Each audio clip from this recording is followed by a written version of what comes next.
ఇక్కడికి విచ్చేసిన మీడియా సోదరులు సోదరీమణులందరికీ కూడా పేరు పేరున నా ధన్యవాదాలు తెలుపుకుంటున్నాను. అలాగే ఇక్కడ వేదిక మీద ఉన్న పెద్దలందరికీ కూడా పేరు పేరున నా ధన్యవాదాలు.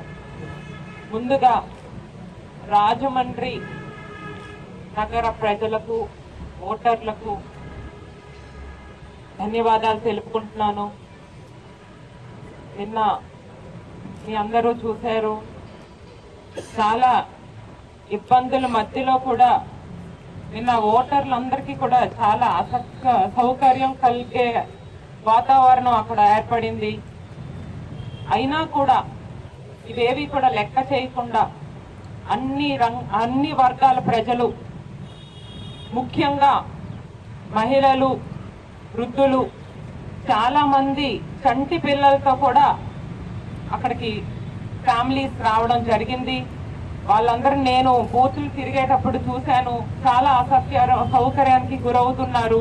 చంటి పిల్లల్ని వేసుకొని వచ్చి త్వరగా ఓటేసి వెళ్ళిపోదాం అన్న వాళ్ళకు కూడా 2-3 గంటల సమయం పట్టేసరికి అందరూ కూడా ఎంత ఇబ్బందిలో ఉన్నా కూడా తిరిగి వెనక్కి వెళ్లకుండా ఓటు వేసిన తర్వాతే వెళ్ళడం చాలా మంచి పరిణామంగా చూడొచ్చు.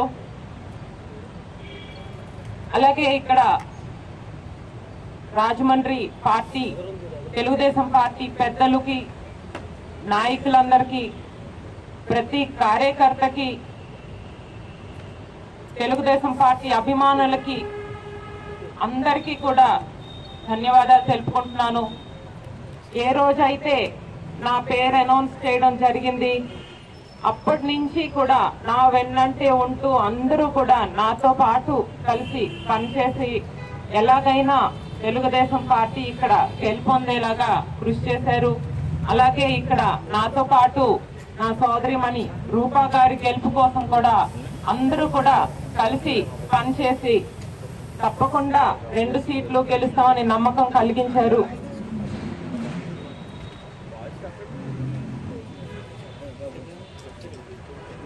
అలాగే మీరు గమనించినట్లయితే గత 2014లో కూడా ప్రజలందరూ కూడా తెలుగుదేశం పార్టీకి పట్టం కట్టడం జరిగింది.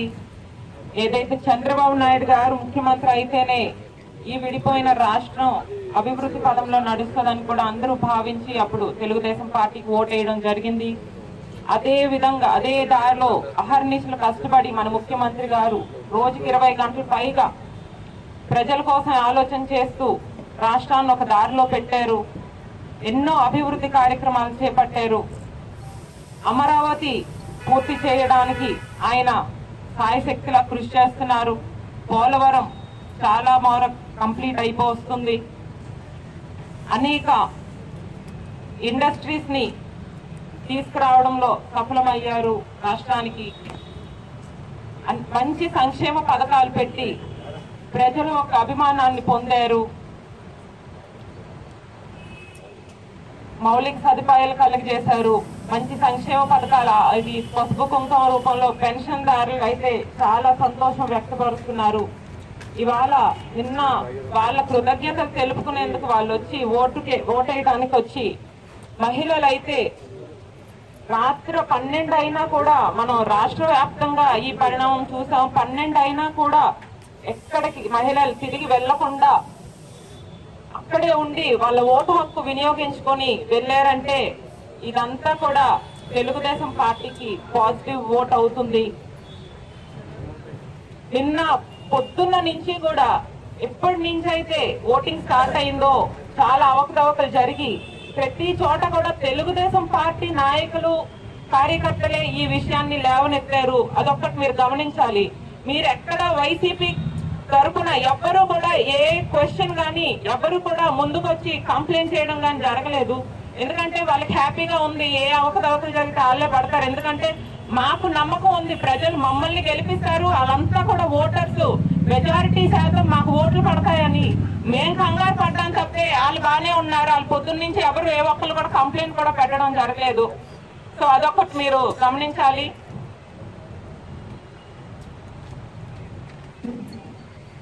అలాగే ఏ విధంగా అయితే 2014లో ప్రజలు ఆలోచన చేసి ముఖ్యమంత్రి గారికి పట్టం కట్టారో ఇప్పుడు కూడా అదే పరిణామం చూస్తున్నాం.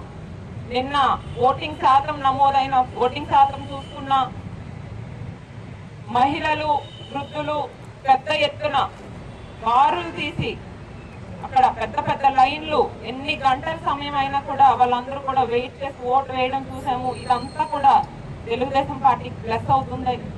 తప్పకుండా మంచి మెజారిటీ తెచ్చుకొని ఇక్కడ 120 స్థానాలు పైగా తెచ్చుకొని 20 స్థానాలు పైగా ఎంపీ అభ్యర్థులను గెలుచుకొని మంచి మెజారిటీతో తెలుగుదేశం పార్టీ మళ్ళీ ప్రభుత్వం మళ్ళీ స్థాపిస్తుంది. ఇక్కడ రాజమండ్రిలో అయితే తప్పకుండా ప్రజలు మంచి మెజారిటీ ఇస్తారని నాకు చాలా గట్టి నమ్మకం ఉంది. నేను రాజకీయంకి కొత్తగా వచ్చినప్పుడు ప్రజల దగ్గరికి వెళ్ళేటప్పుడు కొంచెం ఎలా ఉంటుంది, ప్రజల తాలూకా రెస్పాన్స్ ఎలా ఉంటుంది అన్న ఆలోచనతో వెళ్ళాను. ప్రతి ఒక్క ఇంటిలో నన్ను వాళ్ళు బిడ్డగా వాళ్ళ సోదరిగా భావించి చాలా ప్రేమాభిమానాలు నా మీద నెల రోజులు నా క్యాంపెయిన్ లో వాళ్ళందరూ కూడా చూపించి నా మీద చాలా అభిమానం చూపించారు. వాళ్ళందరి రుణం నేను తప్పకుండా తీర్చుకుంటాను. ఏదైతే అభిమానం వాళ్ళు నా మీద చూపించారో, నమ్మకం నా మీద పెట్టుకుని నాకు ఓట్లు వేసారో అందరికీ కూడా నేను తప్పకుండా రుణం తీసుకుంటాను. వాళ్ళందరికీ కూడా నీతిగా నిజాయితీగా వాళ్ళందరికీ పనిచేస్తానని, ఎల్లప్పుడూ అందుబాటులో ఉంటానని ఈ సందర్భంగా రాజమండ్రి ప్రజానికానికి అందరికీ కూడా నేను తెలియజేసుకుంటున్నాను. అలాగే మేము వస్తే రాజమండ్రికి నేను వచ్చాక పర్యాటక కేంద్రంగా కూడా అభివృద్ధి చేయడానికి కృషి చేస్తాను. ముఖ్యమంత్రి గారు కూడా మొన్న మీటింగ్ లో చెప్పినట్టుగా అండర్ గ్రౌండ్ డ్రైనేజ్ చేయడానికి నా వంతు నేను కృషి చేస్తాను. ఇక్కడ రాజమండ్రి గోదావరి నది తీరాన రివర్ ఫ్రంట్ చేయడానికి ప్రయత్నిస్తాను. రాజమండ్రిని మంచి హెరిటేజ్ సిటీగా తీర్చిదిద్దడానికి నేను అహర్నిశలు కృషి చేస్తానని మరొకసారి తెలియజేసుకుంటున్నాను. మీరు నిన్న ఎన్నికల్లో గమనిస్తే 3 పీకేలు ప్రధానంగా మనం చెప్పుకోవచ్చు. ఒక పీకే ప్రశాంత్ కిషోర్ గారు కంప్లీట్ ఫెయిలియర్ అయిపోయారు వాళ్ళు. ఇంకో పీకే పవన్ కళ్యాణ్ గారు ఎన్నికలయ్యాక రిజల్ట్స్ అయ్యాక ఆయన ఎంతవరకు ఆయన ప్రభావం చేశారన్నది తెలుస్తుంది.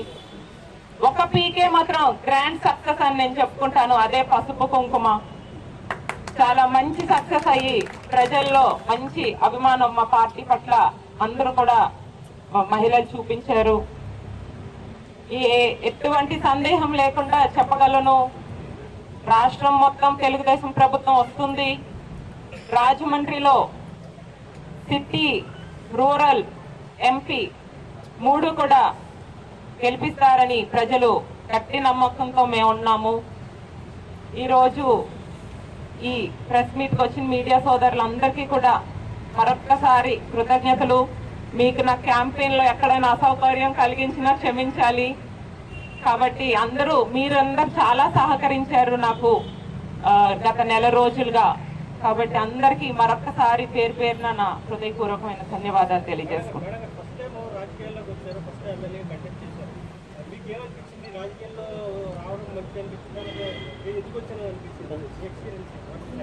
లేదు, నాకు ఎందుకు వచ్చానని అనిపించలేదంటే ప్రజలంతా ప్రేమాభిమానాలు చూపించారు.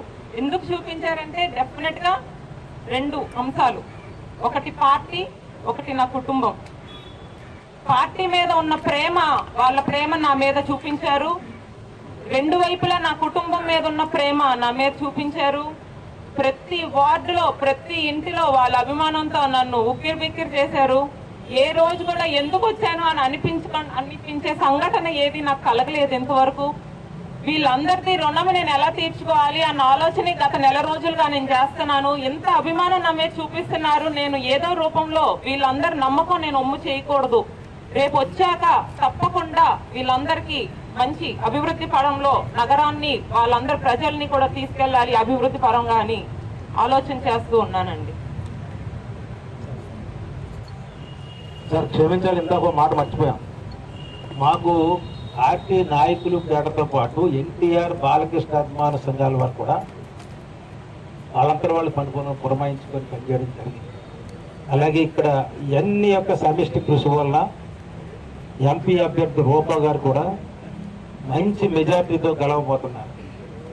కొంతమంది ఏదో మాట్లాడతారు తప్ప ఖచ్చితంగా మరి ఎంపీ అభ్యర్థిని మాగంటి రూప గారు కానీ అలాగే మా కోడలు ఆదిరెడ్డి భవానీ గారు కానీ మంచి మెజార్టీతో గెలుస్తారు, అందులో అనుమానం లేదు.